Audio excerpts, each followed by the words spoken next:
Ladies and gentlemen, the common cold has hit me in ways I can't imagine, but I will not be deterred from making these UFC Rio predictions for Saturday. So, listen, man, let's get right into these predictions. You know how it goes. You know how prediction videos work on this channel.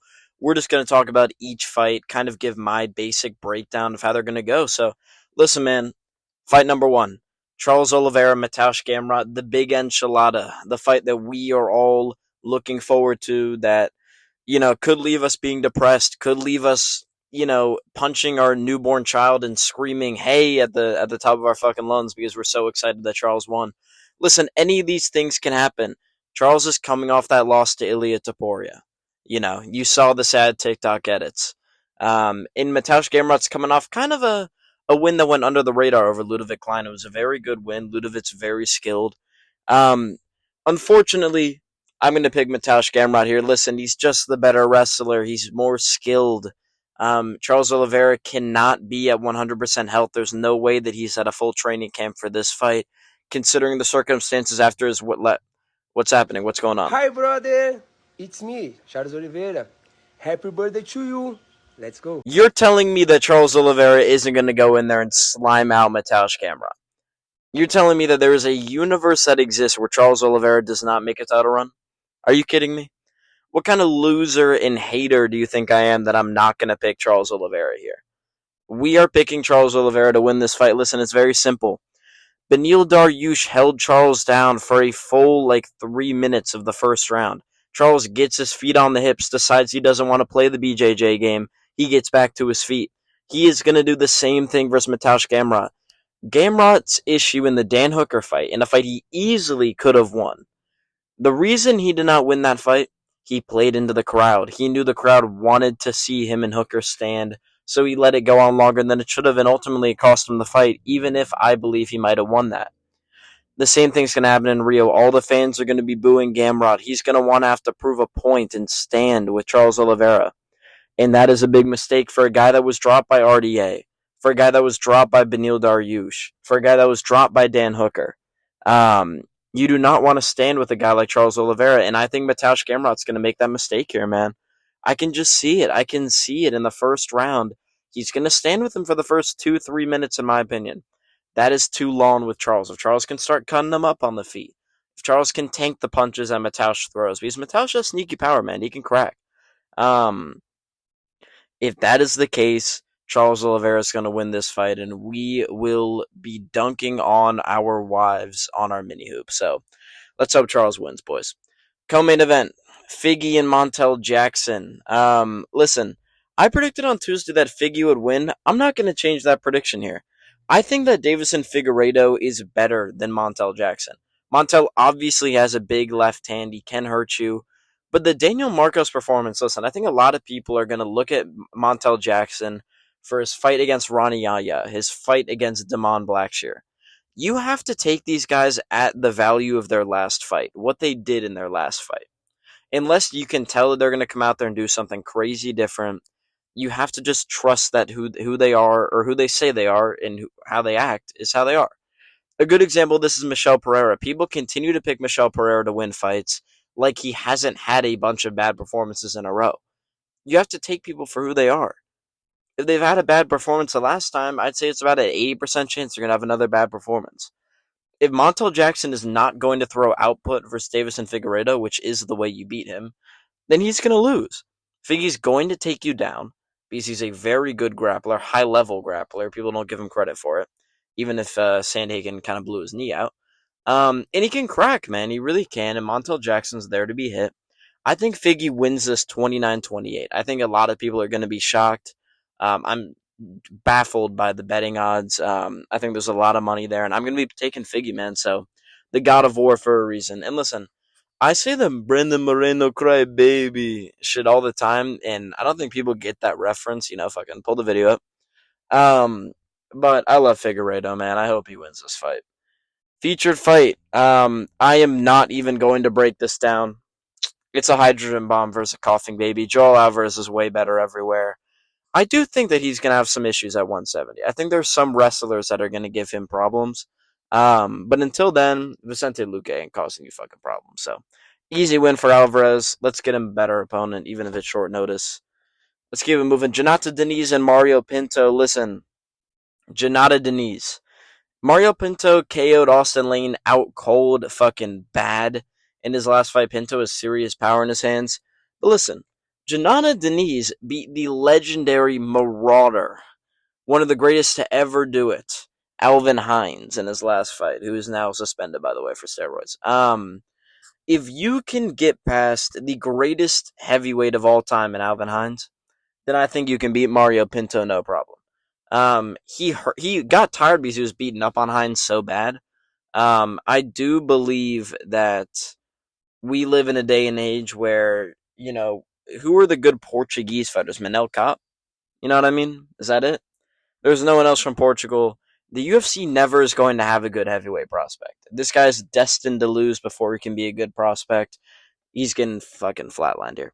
Next up, Ricardo Ramos and Con Ofli. Listen, I did the fact checking. Ricardo Ramos does have a KO loss to Lerone Murphy. He should be ashamed of them. Ashamed. Okay, hold on. Reset.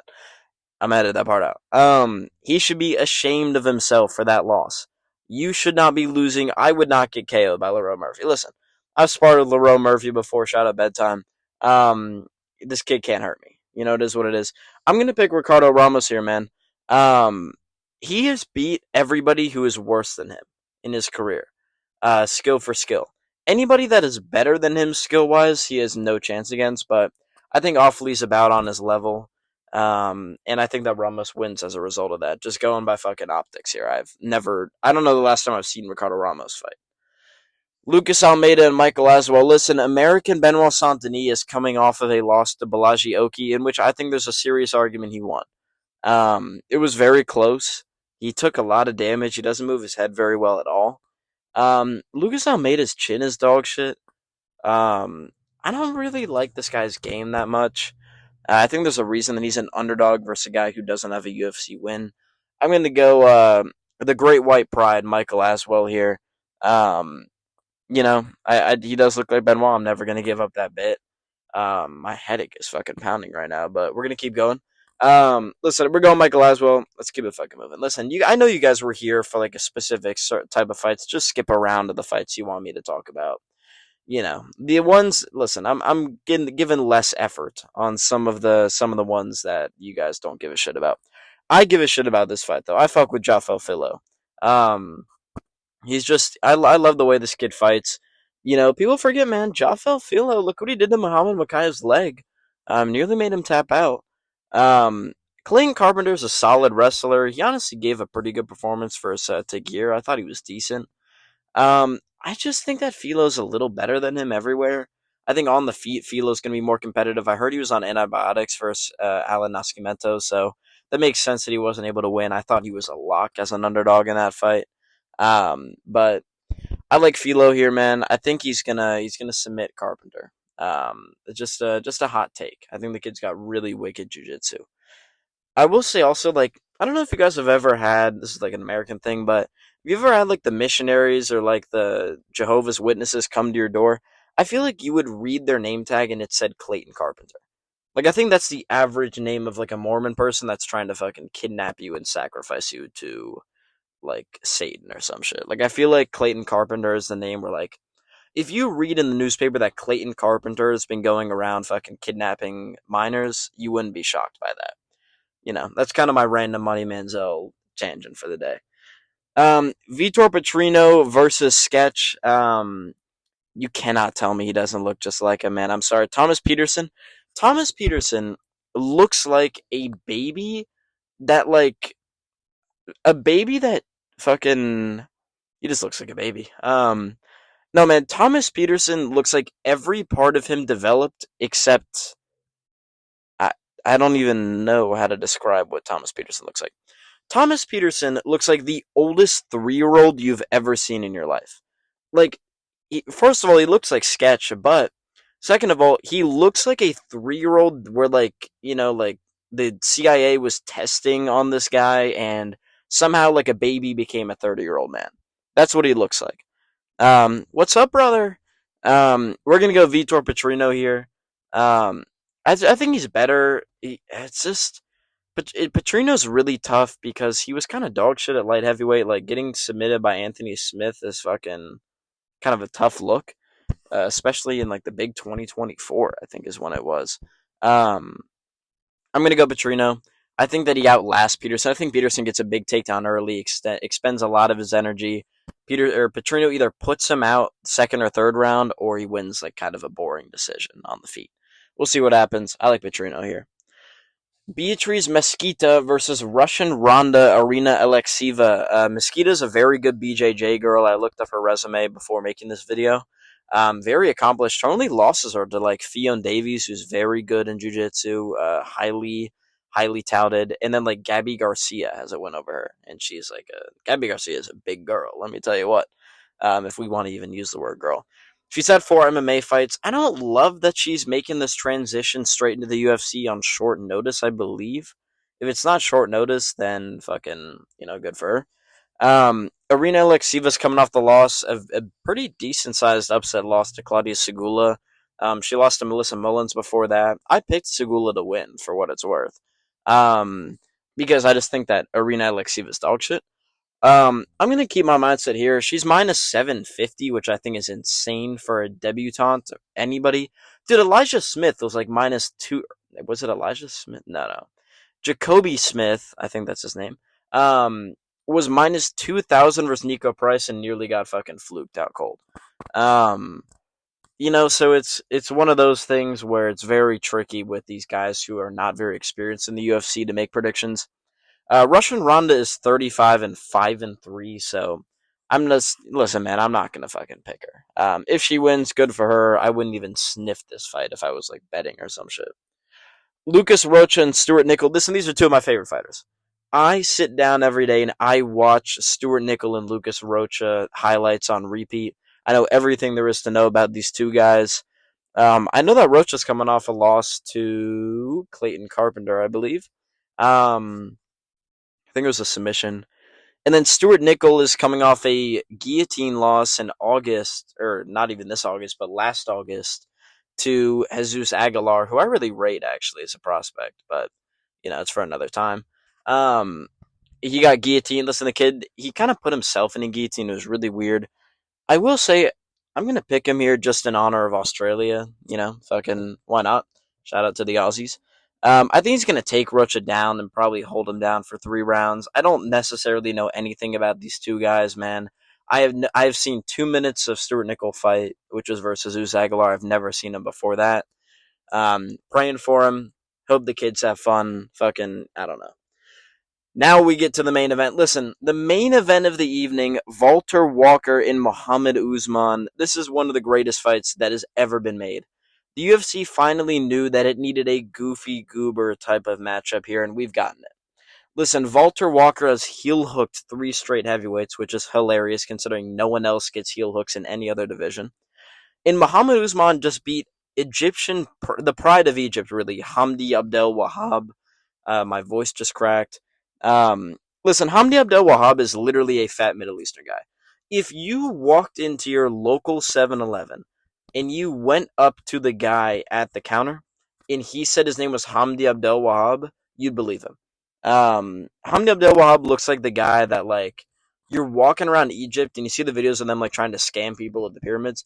He seems like he would hurt a camel if he got on that camel. That's kind of where I'm at. I think he'd probably fucking sink that camel. He's a fat boy. Muhammad Usman rallied to beat him. Muhammad Usman has no clue how to defend leg kicks. Walter Walker knows how to throw them.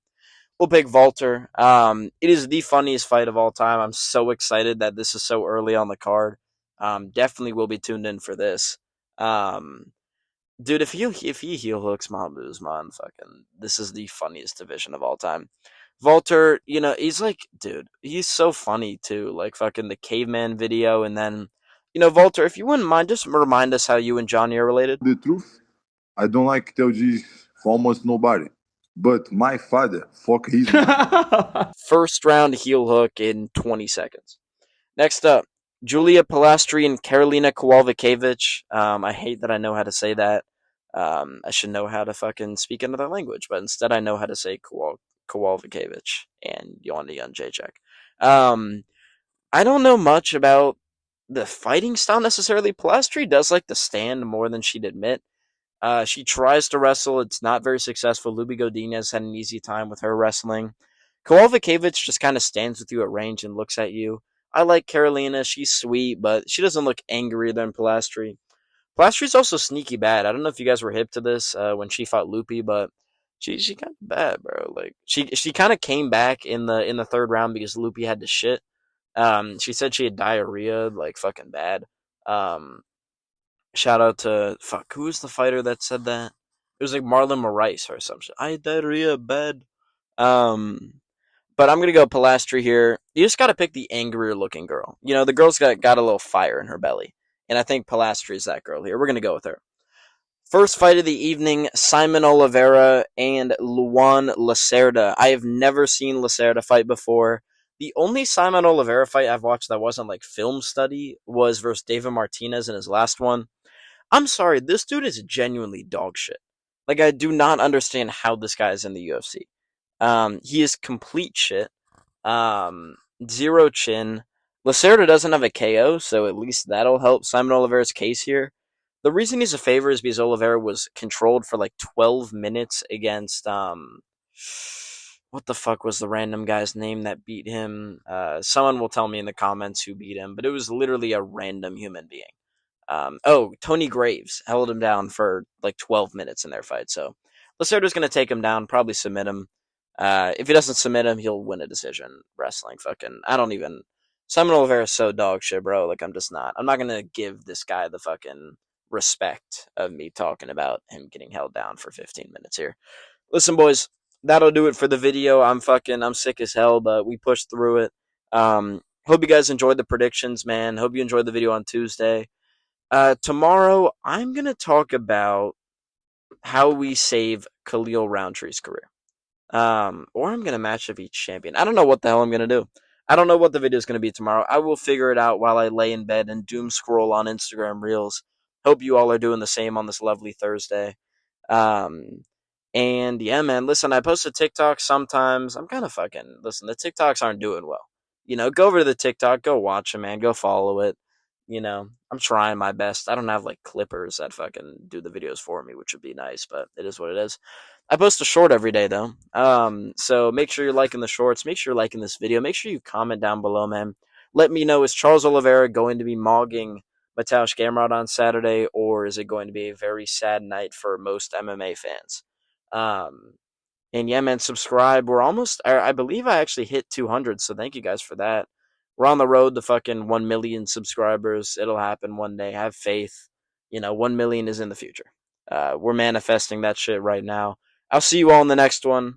I've been recording for too long. I've been yapping for too long. Hope you guys have a wonderful day. Peace out.